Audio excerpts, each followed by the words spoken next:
सब तेरे सिवा काफिर, आखिर इसका मतलब क्या? सरफिराद इंसान का ऐसा खाबे महजब क्या? এইটো কি ধৰ্ম? যি ধৰ্মই কয় যে মোত বাহিৰে বাকী সকলো কাফেৰ, কাফেৰৰ গল কাটিব লাগে। এই প্ৰশ্ন এজন উদাৰ ছায়েৰে কৰিছিলে শৰীয়তপন্থী সমাজখনক। আজি সেই প্ৰশ্নটোৰ প্ৰাসংগিকতা বৰ্তমান পৰিস্থিতিৰ প্ৰেক্ষাপটত বাৰুকৈয়ে বাঢ়িছে। বিশ্বৰ বিভিন্ন প্ৰান্তত, কি ফ্ৰান্সতে কওক, নাইজেৰিয়াতে কওক, আমেৰিকাতে কওক, বিভিন্ন প্ৰান্তত এই শৰীয়তপন্থী সমাজখনে সেকুলাৰিজিম বিচাৰধাৰাত বিশ্বাসী সমাজখনৰ সন্মুখত প্ৰবল প্ৰত্যাহ্বান থিয় কৰাইছে। মানৱতা প্ৰেমী সমাজখনৰ সন্মুখত তীব্ৰ প্ৰত্যাহ্বান থিয় কৰাইছে। হাজাৰ হাজাৰ মানুহক হত্যা কৰিছে। সিদিনা ফ্ৰান্সৰ গিৰ্জাত মহিলা এগৰাকীক ৰেপি ৰেপি হত্যা কৰিছে। হত্যাকাৰীয়ে এখন হাতত কোৰাণ লৈ আনখনত ছুৰী লৈ আছিলে আৰু আল্লাহু আকবৰ চিঞৰি চিঞৰি এগৰাকী খ্ৰীষ্টান মহিলাক শিৰচ্ছেদ কৰিছে। তাৰ আগত কেইদিনমান আগত চেমুৱেল পেটি নামৰ বুৰঞ্জীৰ শিক্ষকজনক হত্যা কৰিছে নিৰ্দয় নিষ্ঠুৰভাৱে চেচনিয়াৰ পৰা যোৱা এজন মুছলিম শৰণাৰ্থীয়ে। কিয়? কাৰণ তেওঁ ফ্ৰীডম অফ এক্সপ্ৰেছনৰ ক্লাছত কাৰ্টুন দেখাইছিলে। আৰু তাৰ বিৰুদ্ধে গোটেই বিশ্ব জাগি উঠিছে। এই যি হেইনিয়াছ ক্ৰাইম, মানৱতাৰ বিৰুদ্ধে যে অপৰাধ কৰিলে তাৰ বিৰুদ্ধে জাগি উঠা নাই, জাগি উঠিছে ফ্ৰান্সৰ চৰকাৰ ইমানুৱেল মেক্ৰনৰ বিৰুদ্ধে। কাৰণ তেওঁ সেকুলাৰিজিমৰ পক্ষত স্থিতি লৈ ৰেডিকেল ইছলামৰ বিৰুদ্ধে যুদ্ধ ঘোষণা কৰাৰ সাহস দেখুৱাইছে। সেইকাৰণে তুৰ্কী ৰাষ্ট্ৰপতিৰ পৰা আৰম্ভ কৰি মালয়েছিয়াৰ প্ৰাক্তন প্ৰধানমন্ত্ৰীয়ে উত্তেজিত কৰিলে মুছলমানসকলক, ক'লে যে ফ্ৰান্সৰ নাগৰিকক মুছলমানসকলে মাৰিব পাৰে, মাৰিব লাগে। এই ধৰণে উত্তেজিত কৰিলে। ভাৰতবৰ্ষত মুম্বাইত, মধ্যপ্ৰদেশত, এই অসম মুলুকৰ বাক্সাৰ পৰা বকলৈকে ফ্ৰান্সৰ ৰাষ্ট্ৰপতিৰ বিৰুদ্ধে প্ৰতিবাদ হ'ল। কিন্তু এই যে ৰেপি ৰেপি কাটি কাটি যে হত্যা কৰিলে নিৰীহ নিৰ্দোষী মানুহক, তাৰ বিৰুদ্ধে আৱাজ নুঠিল। আলিগড় মুছলিম বিশ্ববিদ্যালয়ত ছাত্ৰই সমদল উলিয়াই ঘোষণা কৰিলে যে যিয়ে তেওঁলোকৰ প্ৰফেটক সমালোচনা কৰিব তাৰ ডিঙি কাটিব। আৰু উপস্থিত বাকীবোৰ ছাত্ৰই আল্লাহু আকবৰ দি সমৰ্থন কৰিলে।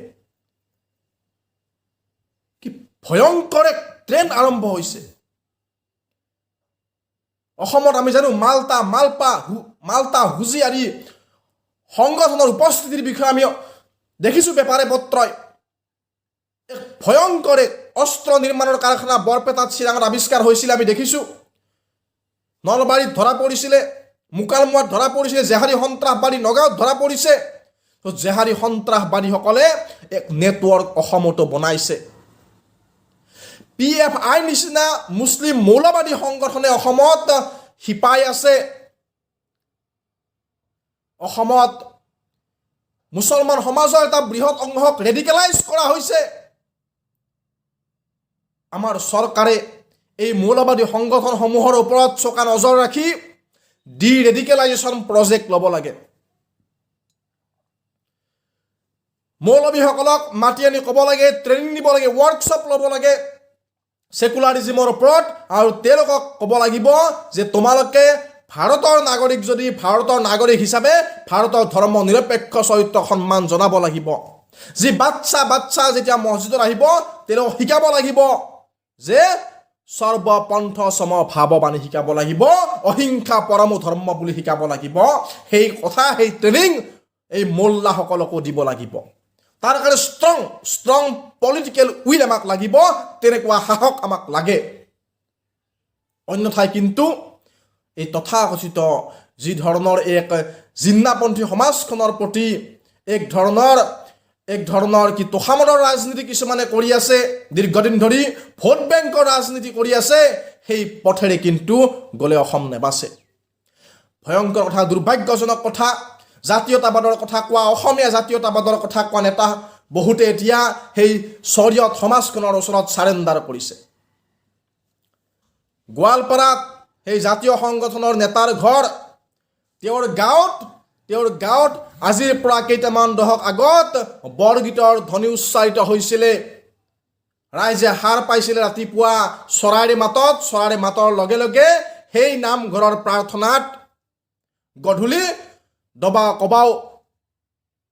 দবাৰ ধ্বনিত ৰাইজ প্ৰণাম জনাইছিলে।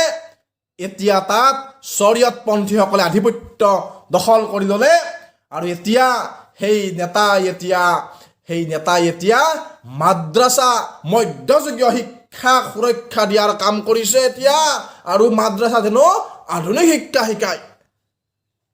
তেওঁ আত্মাটো জিন্নাপন্থীসকলৰ ওচৰত বন্ধ কৰি থৈছে সেই জাতীয়তাবাদী নেতাই, আৰু সেই জাতীয়তাবাদী নেতাই দল গঠন কৰি এতিয়া অসম শাসন কৰাৰ সপোন দেখিছে। এইসকল নেতাই যদি আমাক শাসন কৰাৰ সুযোগ পায়, কোনপিনে লৈ যাব অসমখন, জিন্নাপন্থীৰ স্বৰ্ণদৰ্পণ কৰিব এই অসমখন, সেইসকলক বাধা দিব লাগিব। সেই পবিত্ৰ দায়িত্ব আমাৰ।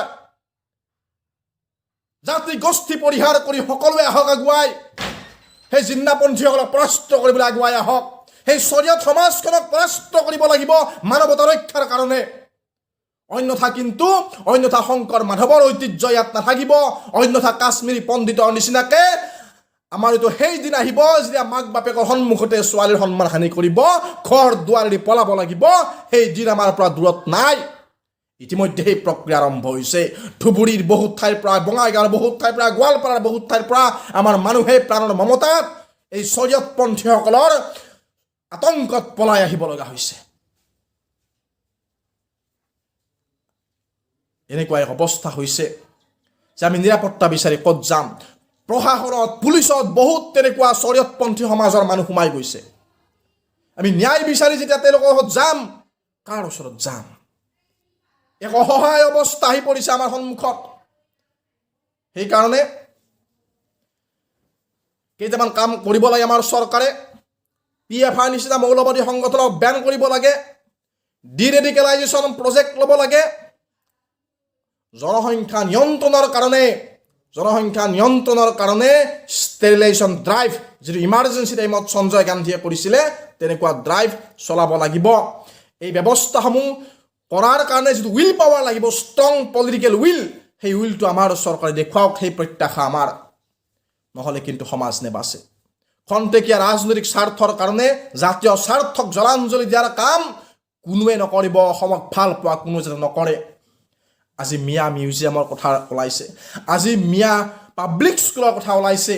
অৰ্থাৎ আপোনালোকে লক্ষ্য কৰিব, এক পেৰেলেল ছ'চাইটি, এক পেৰেলেল ছেকুলাৰিজিমৰ পেৰেলেলি তেওঁলোকে, শংকৰ মাধৱৰ সনাতন সমাজখনৰ পেৰেলেলি তেওঁলোকে এক শৰীয়তপন্থী সমাজ ডেভেলপ কৰাৰ দিশত অগ্ৰসৰ হৈছে। আৰু অগ্ৰসৰ হোৱাই নহয়, অসমীয়াক ধ্বংস কৰিব খুজিছে অসমতে। আৰু অসমীয়াক আন্তঃৰাষ্ট্ৰীয় পৰ্যায়ত যিসকলে বদনাম কৰিছিলে, যুদ্ধ উন্মাদ কৰি সজাইছিলে, সেইসকলে মিয়া মিউজিয়ামৰ দাবী কৰিছে। সেইসকলে মিয়া পাব্লিক স্কুল খুলি মহাপুৰুষ শ্ৰীমন্ত শংকৰদেৱৰ পবিত্ৰ জন্মস্থলৰ ওচৰতে শংকৰ গুৰুজনাৰ ঐতিহ্যক প্ৰত্যাহ্বান জনোৱাৰ কাম কৰিছে। আমি একেলগে ওলাই আহিব লাগে। সকলোখিনি আমি একেলগে ওলাই আহিব লাগিব।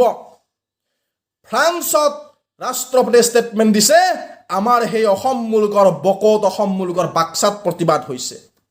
এই বাৰ্তাবিলাক লওক আমাৰ সমাজে, বুজি পাওক সমাজে। শংকৰদেৱৰ জন্মভূমি আমি ভেটিকানৰ নিচিনা ডেভেলপ কৰিব লাগিব, বৈষ্ণৱ সংস্কৃতিৰ কেন্দ্ৰস্থল কৰি। তাত কোনো শৰীয়তপন্থীৰ আধিপত্য থাকিব নোৱাৰিব, স্মৃতি চিহ্ন থাকিব নোৱাৰিব, মিয়া স্কুল থাকিব নোৱাৰিব, মিয়া কবিতা অসমত নচলিব। তাৰ বাবেই শক্তিশালী পাব্লিক প্ৰেছাৰ আমি ক্ৰিয়েট কৰিব লাগিব। ৰাজনীতিৰে সকলো নহয়, ৰাজনীতিবিদৰে সকলো নহয়, সমাজ হিচাপে গোষ্ঠী বৰ্ণ নিৰ্বিশেষে এক হৈ ওলাই আহিব লাগিব। সেই ওলাই আহিলেহে সমাজ ৰক্ষা পৰিব।